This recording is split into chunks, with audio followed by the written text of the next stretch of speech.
Hi everyone, I wanted to share with you in this video what it's been like for us to have our very first goats on the farm, born on the farm, and also just to give you a few updates of what's going on with us and any news.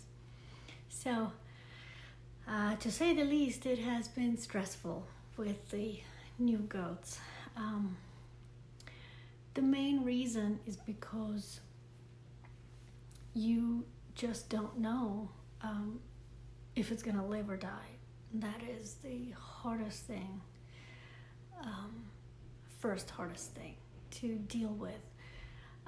You don't want to offer too much intervention unless you have to, to save the baby, of course, or the mother, or if there's a complication, which we haven't dealt with yet, thank God. But essentially, the chance of them surviving, if everything's going well, you don't want to intervene, I like to sit there with them and talk to them, and spend time with them, especially if I can. If, we got baby monitors, so the next ones, when they go in labor, we will definitely know, unless we're not home, right? But they're all comfy and cozy and in their maternity unit. But essentially, if everything's going well and she's taking care of the baby, you don't want to intervene. The one thing I do like to do is basically just wipe the gunk off of their face so that they can breathe. But the mama goat needs to clean them because that's how she bonds with them. So it's highly, highly important. Of course, unless there's something wrong, right? So you don't really intervene unless you have to. Everyone has their own ideas, but that's what we've been told. And so far it's working well. We did lose a goat. The mama that we have now, she delivered 2, but one just did not make it. We tried to intervene, we tried to, resuscitate it and anything we can. And we have a close family member who is a vet, so we called him and, asked, but sometimes nature is nature, you do what you can. So that was tough, that was very hard. But at least she has one that survived. Then we had Cindy, and Cindy's baby did not survive. Well, Cindy was first in labor, right? So she delivered first, and her baby did not survive. And the goats, and Cindy's my favorite, right? So that's kind of more personal, but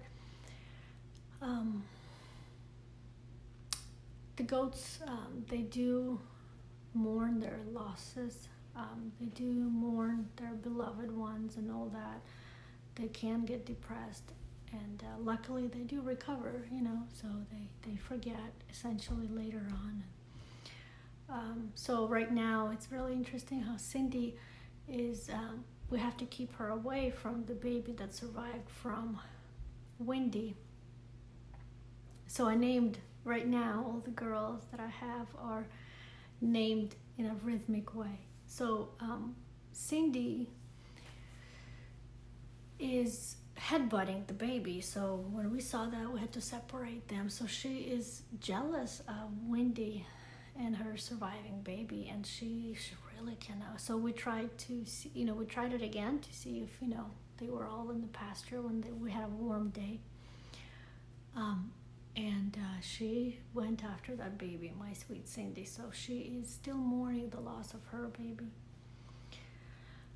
And we have to keep them separated so that Wendy and her baby are away from Cindy. Another difficult thing is the fact that once you have this new baby, and it was born the day after Valentine's Day, so I decided it's going to be Valentina if it's a girl, or Valentine if it's a boy. And we think it's a girl. It's either there or it isn't, right? So with we think it's a girl, but so it's Valentina, unless otherwise, unless something else otherwise, grows that we were like, oopsie, you're actually Valentine. So the other thing that's really hard is that we have to give it away. We have to find it its new home. That is something that for me is difficult, especially because it's my first baby that is here, my first goat baby. So I really want to keep it, but we can't breed it with anything else, and our space is very much calculated, and I am in the process. This is a news update that I mentioned earlier, but I'm in the process of getting more merinos. Right now we have Rambouillet. Rambouillet is essentially French merino, and as you know, I spin my yarns, so I am very interested in expanding my flock, my sheep, and also we're expanding our meat lambs, because people have reached out and they're interested in the meat lambs. So that's a totally different breed, and I am we have a pair that's breeding and she's ready to pop, so that's going to be a video coming up of her baby. But so right now we're maxed out on goats, and regardless, when you have a farm and farm animals, you can't keep them all. So that is something that is hard for me to deal with. I really, really want to keep Valentina. I'm emotionally attached to her. She's my first baby goat born and thriving here in the farm. And of course I have, let's see, I have 2 more goats. I can't recall right now, 2 or 3 more goats that are ready to pop. And goats have been known to deliver up to like 7 babies. So, even if it's just 1 baby, that's 3 goats, 3 or 4, I can't remember. But they tend to have, a few. So, and these are Nigerian dwarfs, right? So Nigerian dwarfs have been known to have 7. And there's no way, and that's every year. So I have to accept the fact that we have to, part with my Valentina. And, I have to just accept that, but it's hard. Losing a baby, especially from my beloved Cindy. She's my favorite goat of all the goats I got. And, then parting with them, and, they say once you name it, that's it, but I had to name it, it was born the day after Valentine's Day, so of course, and it's my first goat, baby goat, so that's what it's been like. So far, she is feeding well. I am not milking her, the mama goat. I'm not milking her right now. I'm just leaving her with the baby. The baby's feeding well, everything's going well, so I don't need to intervene with the bottle or anything. It's really cute, the baby, but I don't want to pick it up right now. I thought about it, picking her up for this video to show you guys, but she's happy. She's with her mommy right now, so I'm gonna just leave her there. Regarding the news, as you know, we have the lamb, the meat lamb, the meat ewe pregnant, so she is ready to pop. And that is going to be our food lamb, right? I personally love lamb, but the thought of eating my own lamb is not something I can handle. So that's something I also have to work on, because this is a farm. So fingers crossed, it'll survive and everything's gonna be fine with it. But again, like, I have to accept the fact that it's gonna go to someone's tummy, most likely, most definitely, because it is a meat lamb. And her mommy was my bottle baby. So Lamborghini, Miss Lammy. Miss Lammy is my baby that I've bottle fed. And so yeah, there's a lot of emotional conflict that I have to get over, because this is a farm, right? We have fiber sheep, we have meat sheep, and here's a funny story. The only animal so far that I have not felt any ickiness about eating was a rooster that was traumatizing my hands.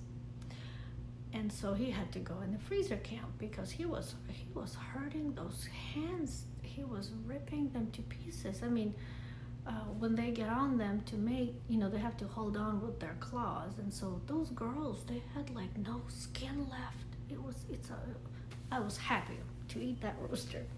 But I have roosters that I'm very attached to that I can't imagine eating. They're such good boys. But that was the only one that I was like, okay, let's cook you, hand abuser. But I mean, you do want to have an aggressive rooster.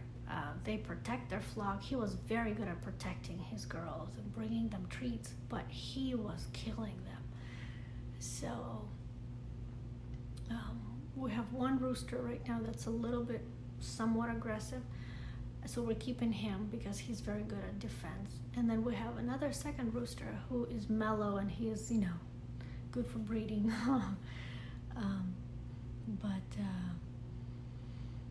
Yeah, especially when you incubate, like, this is not about goats, right? But it's kind of on the same topic of emotional, dilemmas. Like, you get attached to them. Like, these chicks last year, we incubated most of them. So these are my babies born on this farm.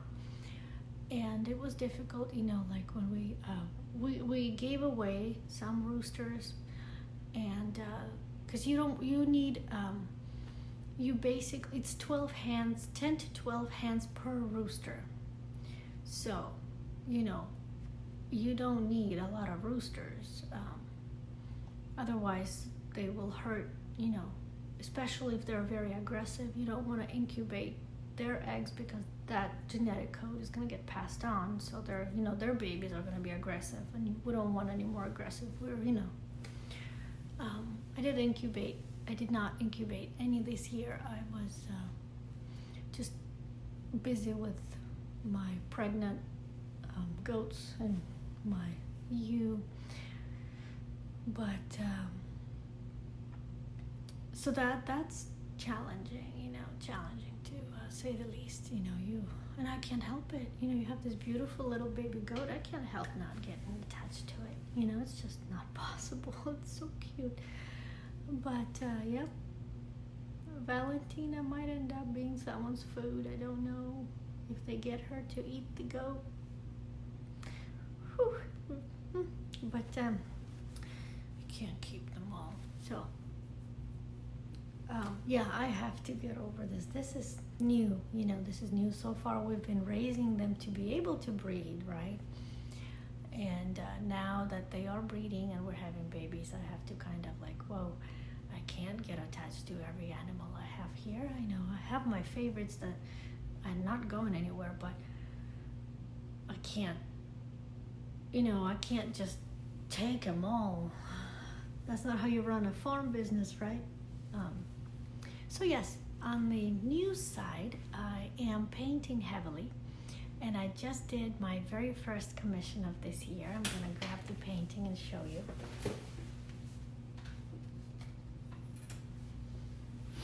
So this is my grape hyacinth painting. I hope you can see.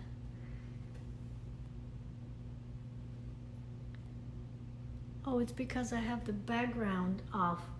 Okay, so yeah, I have the background off.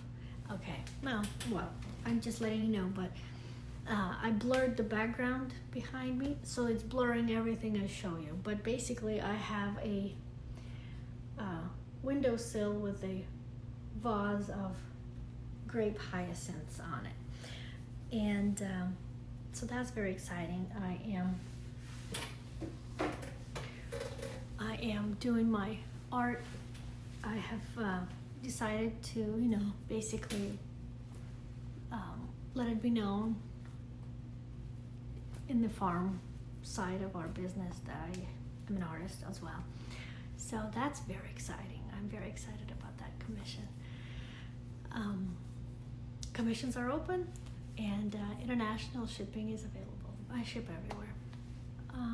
So that's one side of the news. The other news is, of course, that my ewe, that is the meat side of the sheep, is pregnant and ready to pop. Like I mentioned, I'm very excited.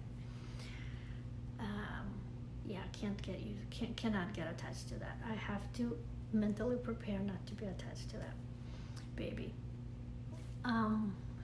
We are planning next year to open our herd share for the goats, so that you guys can get the goat milk. Right now,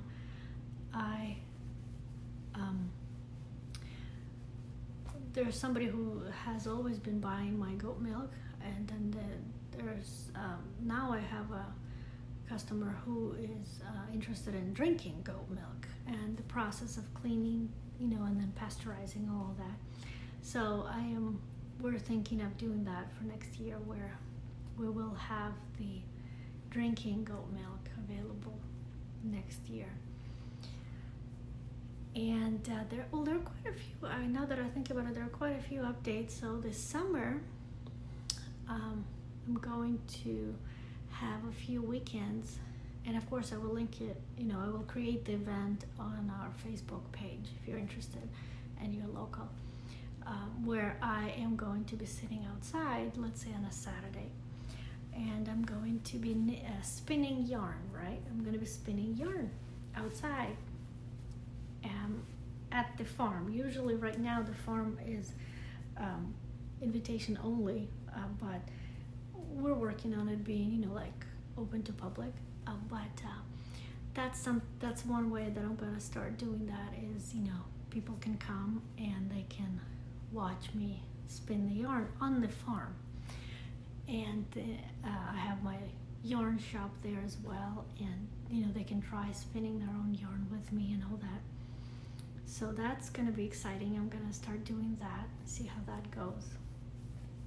We have farmers markets coming up, and of course we are going to have the fiber festivals coming up as well, where we're going to be vendoring, as I call it. I don't even know if that's a word, but I made up a word. It's called vendoring.